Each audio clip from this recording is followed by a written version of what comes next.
Po sa ating lahat mga ka-farmers, mag-update na po tayo sa ating talong, no? Yan, malapit na mag isang buwan. So ito na po mga ka-farmers, oh. Nakakatuwa ng tingnan kasi napakaliit pa nila, may dala ng bulaklak.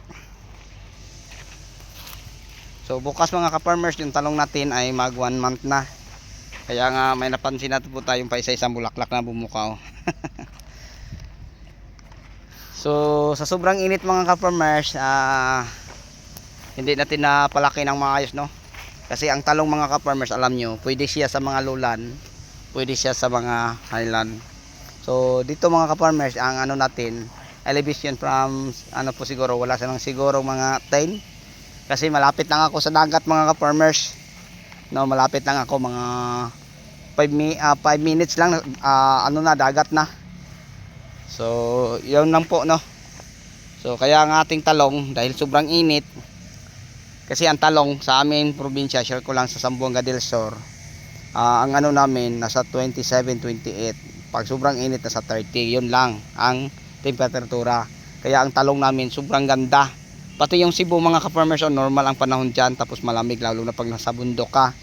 Pag dito mga ka-farmers, malapit sa dagat, sobrang init, and then ang temperatura din minsan aabot 36 o 38, no? Ganyan ka ano ang init din mga ka-farmers. Kaya nga ang tanim natin na umaasa lang sa tubig na galing sa solar, ayan, hindi natin napalaki sila ng maayos. Okay lang po mga ka-farmers, kasi alam naman po natin pag halimbawa may ulan na, kasi may banta na may bagyo daw kaloy na papasok sa atin, baka magkakaroon na ng ulan. So kung walang ulan mga ka-farmers, manatili pa din magtiis ang ating tanim sa matinding init na naranasan nila. Kaya nga hindi natin napalaki ng maayos. Pero kung tingnan natin mga ka-farmers, wala naman silang mga sakit. Ano lang, kulang lang sa hindi naman natin masabi itong kulang sa tubig, kasi araw-araw naman namin ito dinidiligan. So ngayon papadiligan ko naman to. Pagka bukas ng umaga basa siya, pagka ganitong oras na tuyong-tuyo na. Tingnan mo, maganda naman ang dahon niya. Yan. Kaso lang napakainit lang din. So yun lang po ang problema natin din. Sobrang init. Okay, so protektado to siya, no, sa ano, kasi unang napansin natin mga ka-farmers, ating bagong tanim na talong ay mayroong leaf miner. Kaya nagpapa-spray tayo din ng para sa leaf miner mga ka-farmers. And then yung pa isa-isang whitefly, may napansin tayo, nagpapa-spray din tayo sa whitefly, isang bisis.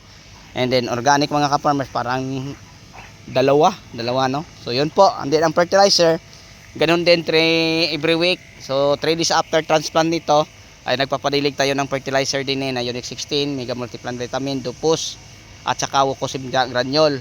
So ang mixture natin mga ka-farmers, isang Unique 16, isang sako na 50 kilos, dalawang Dupus, dalawang Wucosim Granule, isa lang ang Mega Multiplant Vitamin. So yung lahat mga ka-farmers na nabanggit ko ng mga ginagamit nating fertilizer pagdilig ay nilalahok ko, and then doon ako kumuha ng 3 kilos. Ang 3 kilos mga ka-farmers na fertilizer, nilagay ko siya sa isang drum, and then nilulusaw. Tapos doon ako kumuha ng pandilig sa ating talong. So bawat puno, isang sardinas po ang ating dinidilig. Then every week nag-adak lang ako ng kalating kilo. So halimbawa 3 days after transplant, tagdilig ng fertilizer na 3 kilos. So sa pangalawa, 10 days na ang ating talong, 3.5 kilos. Sa 17 days nag 4 kilos na tayo. Then isang sardinas nun din. So ganyan ang ating ginagawa. So habang papalaki ang puno, paparami ang ating fertilizer na dinidilig mga ka-farmers, no? So ngayon mga ka-farmers, alam nyo, ang ating talong, ang pagpapadilig ng fertilizer, tubig lang muna ang pinapadami natin, hindi na natin dinagdagan, kasi maliit naman puno. Kita naman ninyo mga ka-farmers na hindi natin napalaki ng maayos, no, dahil po sa kulang sa tubig. Hindi natin masabing kulang sa sobra ng init. So yan lang po siguro. And then mga ka-farmers, malapit na po natin ang ating talong na bagong tanim sa ating niraraton na sa 16 mga ka-farmers, mag isang buwan.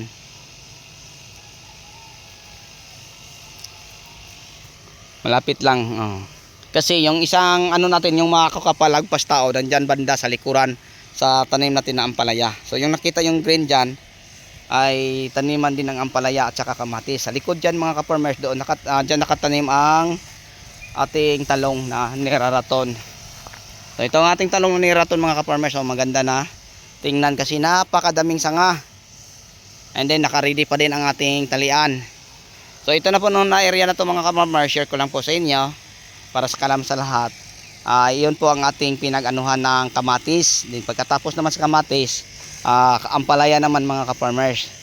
Ewan ko kung makapagtanim ba tayo sa susunod na buwan kasi napakainit ngayon din eh. Wala pang ulan mga ka-farmers na aming nararanasan.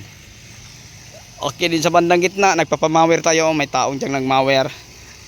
Parang malinis kasi ang damo, napakakapal sa kilid oh. Kasi pinapadaanan natin to ng tubig. Yun po ang ating irrigation galing sa water pump o solar. Diyan natin pinapadagan tubig pandilig. Kaya nga ang damo na dahil palaging basa ay napakalago at napakaano tingnan.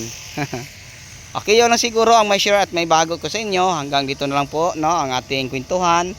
Bye bye and God bless. Maraming salamat. So abangan yung mga ka-farmers no ang part 2. Kasama ko po si Idol Buddy Gansinyan no sa agribusiness how it work. Siya po ang kasama natin sa 15. So mga wala lang isang linggo may upload na siguro niya ang video.